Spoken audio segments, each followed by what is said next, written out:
گولی کا نشانہ بننا پڑتا ہے. اس قسم کے واقعات تو ان ریاستوں میں ہوتے ہیں کہ جہاں پہ بدترین اصل کوئی آپ کو مل جل کر کوئی ایسا انتظام کرنا چاہیے کہ یہ شہر جو ہے ہمارا دارالحکومت وہ محفوظ ہو اور اس طرح کے لوگ یہاں حرکات و سکنات نہ کر سکیں. بالکل ٹھیک. اچھا اب آپ یہ بتائیے شامی صاحب، ابھی ہمیں بریک کی جانے پڑنا ہے. احسن اقبال صاحب ہمارے ساتھ ہی موجود ہیں جو سیاسی صورتحال ہے اس پر اس کے بریک کے بعد بات کر لیتے ہیں. ناظرین واپس آتے ہیں اس شارٹ بریک کے بعد، ہمارے ساتھ رہیے.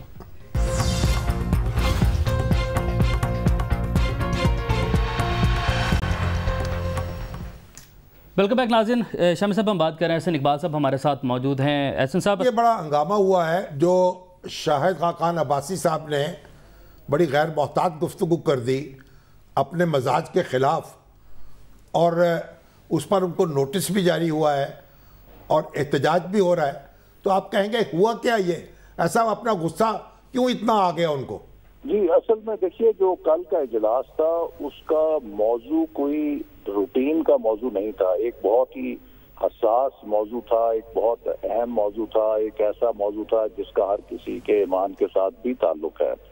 تو جب وہاں پر ریزولوشن پیش کی جا رہی تھی تو اس کے اوپر ہم سوال کرنا چاہتے تھے یا نقطہ اعتراض کرنا چاہتے تھے کہ بھی یہ کوئی وزیر کیوں نہیں پیش کر رہا، ایک پرائیویٹ ممبر کے طور پہ کیوں پیش کی جا رہی ہے. اور شاہد خاقان عباسی صاحب نے کھڑے ہو کے اپنا نقطہ اعتراض کا وقت مانگا، لیکن اسپیکر نے ان کو نوٹ نہیں کیا، ان کو مائک نہیں دیا، اور وہ ایک بس اپنے انداز میں اس ریزولوشن کو چاہتے تھے کہ بس بلڈوز کیا جائے.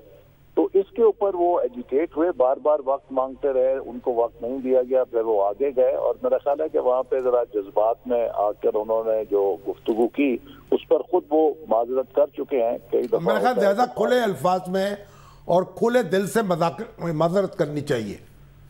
جی تو بہرحال میرا خیال ہے انشاءاللہ ہم آنے والے سیشن میں کوشش کریں گے کہ حالات نارملائز ہو جائیں. اب آپ یہ بتائیے کہ جو ریزولوشن آیا ہے وہ پرائیویٹ ممبر کی طرف سے، اس کے بعد پھر آپ ایوان کا اجلاس جو ہے 2 دن کے بعد ہوگا، تو کیا حکومت سے کوئی رابطہ آپ کا ہوا ہے، کوئی صلاح مشورہ جاری ہے کہ اس کو امپروو کیا جا سکے؟ جی دیکھیے آج ہماری اپنی پارٹی کا بھی مشاورتی اجلاس ہوا ہے، چونکہ ہم بھی اپنی تجاویز مرتب کر رہے ہیں، لیکن ہم نے آج حکومت سے کچھ استفسارات کیے ہیں، چونکہ ایک ایسی ریزولوشن جو قومی امنگوں کی بھی ترجمانی کرے، اور خود جو حکومت نے ایک پرائیویٹ ممبر کے ذریعے ریزولوشن دی ہے اس کے اندر بھی ایک کانٹرڈکشن ہے. ایک طرف تو وہ کہتی ہے کہ فرانس کے سفیر کو ملک بدر کرنے کا مسئلہ زیر بحث لایا جائے، دوسری طرف اسی قرارداد میں یہ لکھا ہے کہ جو بین الاقوامی تعلقات ہیں وہ خالصتاً ریاست کی ڈومین میں ہوں گے، ریاست کے علاوہ کوئی ان میں مداخلت نہیں کر سکتا کوئی گروہ. تو ساتھ ہی ہمیں یہ بھی بتلایا گیا کہ یہ جو قرارداد ہے ایک گروہ کے ساتھ جو ان کا معاہدہ ہوا ہے اس کی روشنی میں تیار کی گئی ہے. تو یہ ایک بڑا تضاد ہے، اور ہم نے ان سے اسی لیے مطالبہ کیا ہے کہ وزیر اعظم، وزیر خارجہ، وزیر داخلہ اور ڈی جی ISI جو ریاست کی نمائندگی کرتے ہیں وہ ایوان کو پھر آ کے اس بارے میں بریف کریں کہ وہ ان کی پالیسی کیا ہے، ان کی انپٹ کیا ہے، تاکہ جو اراکین اسمبلی ہیں وہ ان کی ریاست کی انپٹ کی روشنی میں اپنی جو فیصلہ ہے اس کو بہتر انداز میں کر سکیں کہ جو ہمارے ایمان کے تقاضوں فرض کریں وہ آپ کی یہ تجویز قبول نہیں کرتے تو پھر آپ کیا کریں گے؟ آپ کا اپنا ریزولوشن پیش کریں گے؟ جی دیکھیے ہم ابھی تو فی الوقت انتظار کریں گے کہ وہ کیا جواب دیتے ہیں. ہمیں پریزمپٹیو نہیں ہونا چاہیے، چونکہ جو بھی ہم نے استفسار کیے ہیں وہ بہت ہی معقول ہیں، اور اس کے اوپر ہم حکومت کے جواب کا انتظار کریں گے. ہم نہیں چاہتے کہ کوئی ایسی کارروائی کریں جس سے یہ ہو کہ ہم کوئی اس پر سیاست کر رہے ہیں یا یک طرفہ کر رہے ہیں، چونکہ یہ ایک بہت اہم اور حساس معاملہ ہے جہاں پر ایک طرف سارے مسلمانوں کے جذبات ہیں، اس کے ساتھ ساتھ ہم پر یہ بھی ذمہ داری ہوتی ہے کہ جو ریاست کے معاملات ہیں اس میں بھی کوئی ایسا عمل نہیں ہونا چاہیے جس سے پاکستان کے کسی مفاد پہ کوئی زد پہنچے. آصف صاحب آپ کو یاد ہے جب آپ وزیر داخلہ تھے، شاہد خان عباسی صاحب وزیر اعظم تھے، اس وقت بھی دھرنا ہوا تھا، اس وقت بھی معاہدہ ہوا تھا، اور وہ معاہدہ کہیں قومی اسمبلی میں پیش نہیں کیا گیا، اور اس معاہدے پہ حکومت نے دستخط کر دیے چپکے سے. تو اب اگر حالات کا دباؤ ایسا ہے کہ اس طرح کے معاہدے اس طرح کے پریشر میں کرنے پڑتے ہیں تو پھر آپ اس ماحول کو نظر انداز تو نہیں کر سکتے. جی دیکھیے شامی صاحب، اس معاہدے کا اور اس معاہدے کا فرق ہے. پہلی بات یہ کہ وہ جو معاہدہ تھا اس کا سارا تعلق ہماری داخلی صورتحال سے تھا، اور اس وقت کسی جگہ کسی فریق کا یہ مطالبہ نہیں تھا کہ اس معاہدے کو قومی اسمبلی میں پیش کیا جائے. اب تو ایک فریق کے اصرار اور اس معاہدے کی شکل میں جو حکومت نے کیا ہے اس کو قومی اسمبلی کے اندر لایا گیا ہے، اور اس معاہدے کا تعلق ہماری خارجہ پالیسی کے ساتھ بھی ہے. تو اس لیے جب خود حکومت اس ریزولوشن میں یہ بات کہہ رہی ہے کہ ریاست کے بغیر یہ فیصلے نہیں ہو سکتے، تو جب تک مگر بات تو بحث کی جا رہی نا، یعنی مطالبہ صرف یہ ہے کہ بحث کی جائے، یہ نہیں ہے کہ کوئی فیصلہ خاص نوعیت کا کیا جائے. تو پارلیمنٹ خود مختار ہے اور مجاز ہے کہ وہ کوئی فیصلہ کرے. جی شام صاحب، جو پارلیمنٹ وہاں پر بحث کرے گی اس کے لیے جو اسی قرارداد کے اندر قرار دیا گیا ہے کہ یہ ریاست کا ڈومین ہے، جب تک ریاست کی انپٹ اور حکومت کی پالیسی سامنے نہیں آئے گی تو اراکین تو انفارمڈ بحث نہیں نہ کر سکتے. دیکھیے جو بھی ڈسکشن ہوتی ہے پارلیمنٹ کے اندر، it has to be an informed discussion. یہ سب سے بڑا ایوان ہے، اس ایوان کی کارروائی کو پوری دنیا بھی دیکھتی ہے اور ملک کے عوام بھی دیکھتے ہیں. لہذا یہ ابھی تک آپ کا کوئی رابطہ براہ راست حکومت سے یا اسپیکر سے اس معاملے میں نہیں ہوا؟ اسد عمر صاحب کو ٹاسک بھی دیا گیا تھا کہ وہ رابطہ کریں گے. اسد عمر صاحب نے کل اسمبلی کے فلور پہ کہا تھا کہ ہم اس پر مل کر بیٹھ کے بات کریں گے، لیکن آج ہماری جو اپنی انٹرنل ڈسکشن ہوئی ہے اس کی روشنی میں ہم نے ان سے چند استفسارات کیے ہیں، چونکہ وہ اگر انفارمیشن مل جائے تو ہم اپنی تجاویز کو بہتر شکل دے سکتے ہیں. ٹھیک ہے احسن اقبال صاحب، بہت شکریہ سر آپ کے وقت کے لیے. شامی صاحب اب ہمیں آگے بڑھنا ہے اور بڑی ڈیٹیل ڈسکشن ہوگی اس اہم ایشو پہ، اہم معاملے پر.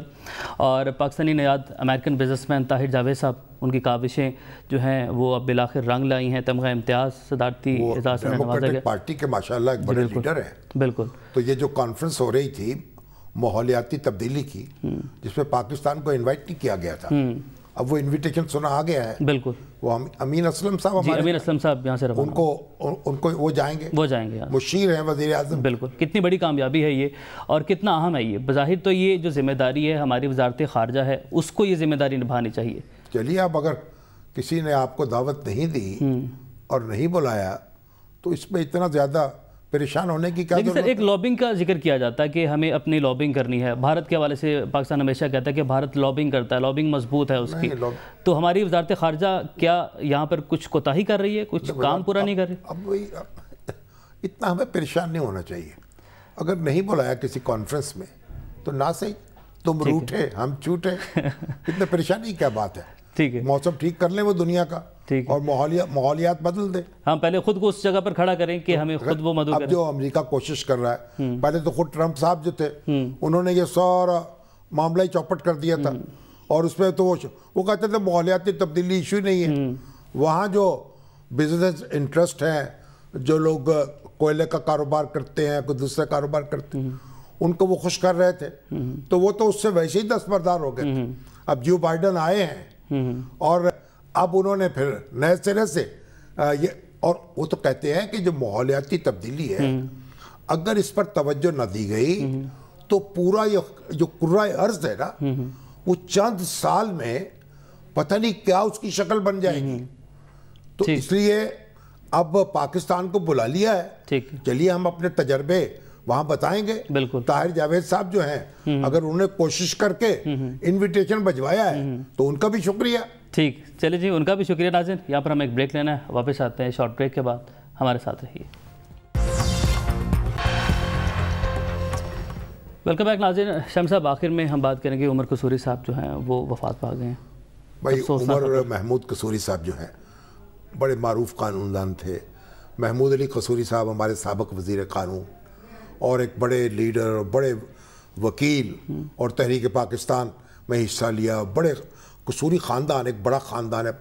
ان کے دادا جو تھے عمر قصوری کے، وہ آل انڈیا کانگریس کمیٹی کے رکن تھے اور وہ انتقال ہو گئے ان کا. اللہ تعالیٰ ان کی مغفرت کرے.